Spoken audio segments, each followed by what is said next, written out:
इस वीडियो को अंत तक देखना। इस वीडियो में आप अनिल अंबानी की उन गलतियों को जानोगे जिन्होंने उनसे उनका बिलियनियर का टैग छीन लिया। यह वीडियो हर उस इंसान के लिए ज़रूरी है जो इस दुनिया में सक्सेसफुल होना चाहता है। अगर आपकी एज 14 से 35 साल के बीच है तो यह वीडियो आपके लिए बहुत ज़रूरी है। अगर आप एक बिजनेसमैन हैं तो आप इस वीडियो से उन गलतियों के बारे में जानेंगे जिस वजह से एक बिलियनियर अपना टाइटल खो देता है। अगर आप भी कोई इसी प्रकार की गलतियां अपनी लाइफ में दोहरा रहे हैं तो अभी से उन गलतियों को सुधारें ताकि फ्यूचर में कोई प्रॉब्लम फेस ना करनी पड़े और आप अपनी लाइफ को आराम से स्पेंड करें। Team vision presents mistakes of Anil Ambani. अभी हाल ही में 1 साल पहले मुकेश अंबानी ने 453 करोड़ रुपए का कर्जा उतारकर उन्हें जेल जाने से बचा लिया। अनिल अंबानी इंडिया के सबसे अमीर इंसान मुकेश अंबानी के छोटे भाई हैं। इन दोनों ने अपने बिजनेस करियर की शुरुआत अपने पिता धीरूभाई अंबानी के अंडर करी। धीरूभाई अंबानी जो इंडिया के जाने माने बिजनेस टाइकून थे, उनके गुजर जाने के बाद उनका सारा बिजनेस इन दोनों भाइयों के सर आ गया, जिसके बाद इन दोनों भाइयों ने अपने पिता के बिजनेस का बंटवारा करके उसे आधे आधे हिस्से में बांट लिया। दोनों भाइयों ने एक साथ अपने इंडिविजुअल करियर की शुरुआत करी, लेकिन आज एक भाई इंडिया का सबसे अमीर आदमी और दुनिया का चौथा सबसे अमीर आदमी है। अपनी total wealth 8,510 crore US dollars यानी इंडियन करेंसी में कन्वर्ट करें तो 6,26,807 करोड़ के करीब। और वहीं दूसरी तरफ उनका छोटा भाई अनिल अंबानी, जिन्होंने उन्हीं के साथ अपने इंडिविजुअल बिजनेस करियर की शुरुआत करी थी, वह करंटली इतनी बुरी तरह से लॉस में है कि क्या बताऊं।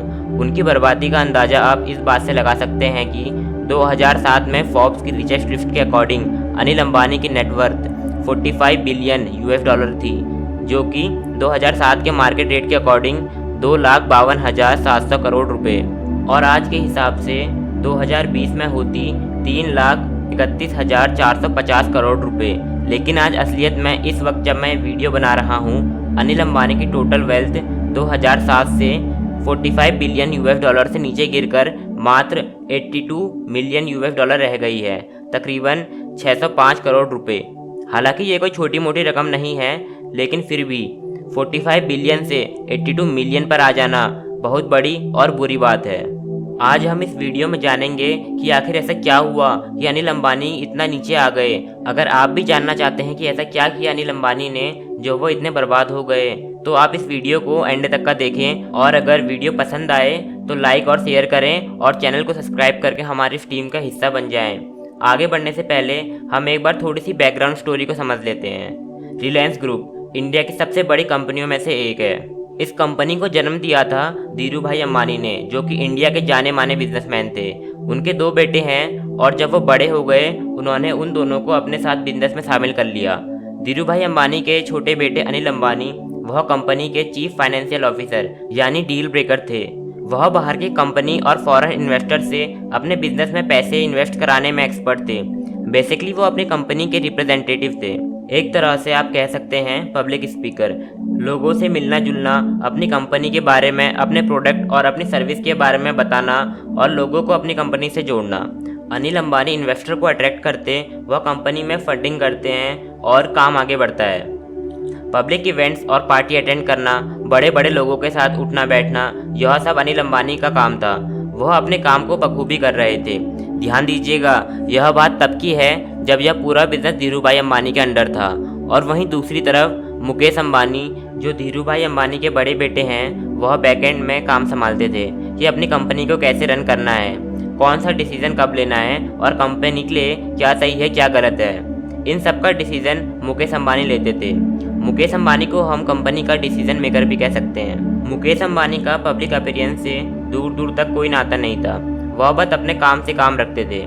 सब कुछ एकदम बढ़िया चल रहा था, लेकिन फिर धीरूभाई अंबानी की तबीयत एकदम खराब हो गई और 2002 में उनकी डेथ हो गई। उनकी डेथ के बाद वह अपने पीछे 90,000 करोड़ का बिजनेस छोड़ गए। धीरूभाई अंबानी ने अपने गुजरने से पहले कोई विल यानी वसीयत नहीं बनाई थी कि उनके गुजर जाने के बाद कंपनी का अगला सक्सेसर कौन होगा। तो इसी कारण से दोनों भाइयों के बीच काफ़ी मुठभेड़ होने लगी। आखिरकार 2006 में कोकिलाबेन ने, जो कि धीरूभाई अंबानी की धर्मपत्नी थी और इन दोनों भाइयों की माँ, उन्होंने पूरे बिजनेस को 2 हिस्सों में बांट दिया, जिसके बाद अनिल अंबानी की कंपनी का नाम हुआ ADAG यानी अनिल धीरूभाई अंबानी ग्रुप, जिसके अंडर बहुत से अलग अलग बिजनेस थे और मुकेश अंबानी की कंपनी का नाम हुआ रिलायंस ग्रुप, जिसके अंडर उनके हिस्से के बिजनेस थे। और वहीं से शुरुआत हुई इन दोनों भाइयों के इंडिविजुअल बिजनेस करियर की। अब मैं आगे बढ़ने से पहले यह बता देता हूँ कि इस वीडियो में हम मुकेश अंबानी की बात बिल्कुल भी नहीं करेंगे। अगर आप इन दोनों भाइयों के बीच में कंपैरिजन वीडियो देखना चाहते हैं कि एक भाई इतना ज़्यादा सक्सेसफुल क्यों है अपने दूसरे भाई से, तो इस वीडियो को 100 लाइक पूरे होते ही मैं वो वीडियो बना दूंगा। इस वीडियो को ज़्यादा से ज़्यादा शेयर करें ताकि आप वह वीडियो जल्द से जल्द देख सकें। अब आते हैं अपने मेन पॉइंट पर कि अनिल अंबानी क्यों फेल हुए, और हुए तो होते ही चले गए। जैसा कि मैंने आपको बताया था कि अनिल अंबानी बाहरी इन्वेस्टर को अट्रैक्ट करने में बहुत ही माहिर हैं, जो कि उनकी एक यूनिक कला है। उसका उन्होंने बहुत फ़ायदा भी उठाया, उन्हें सक्सेस भी मिली, लेकिन वह उसे सस्टेन नहीं कर पाए।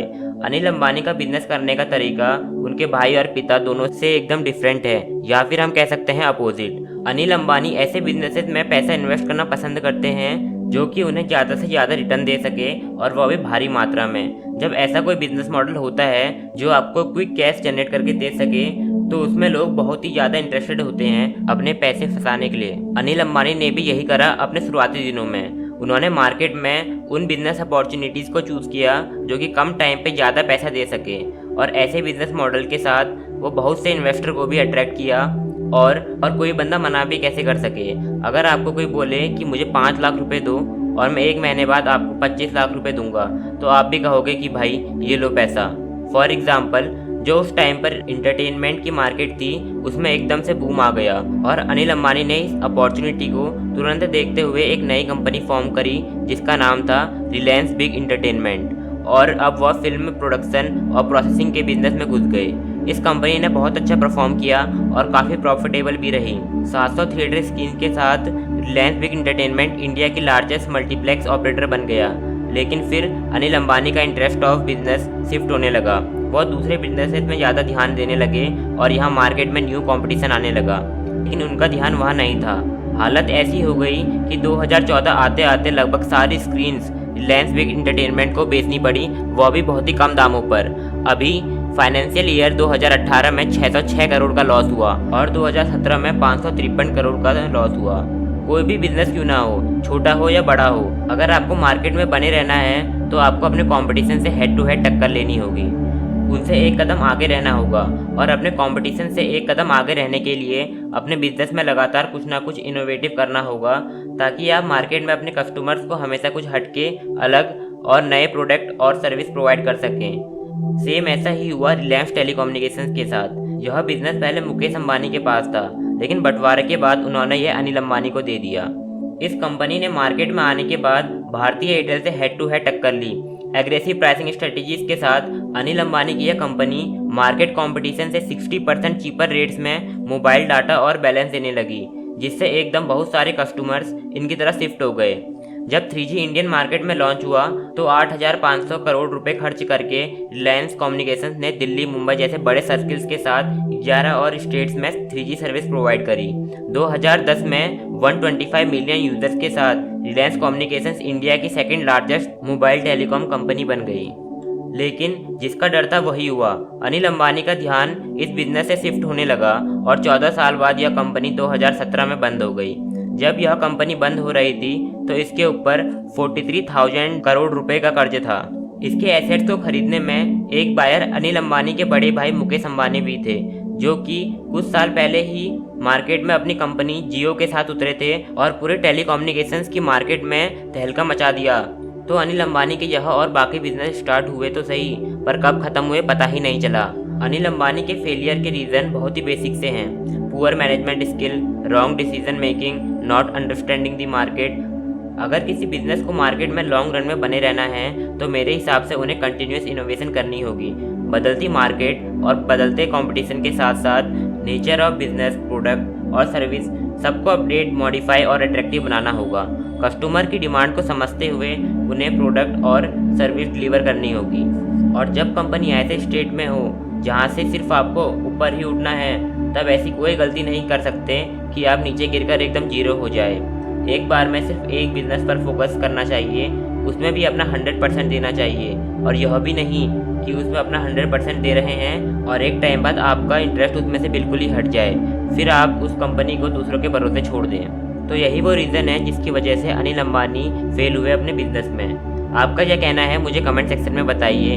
अगर आपको यह वीडियो अच्छी लगती है तो लाइक कीजिए, शेयर कीजिए और सब्सक्राइब करके हमारी टीम का हिस्सा बन जाइए।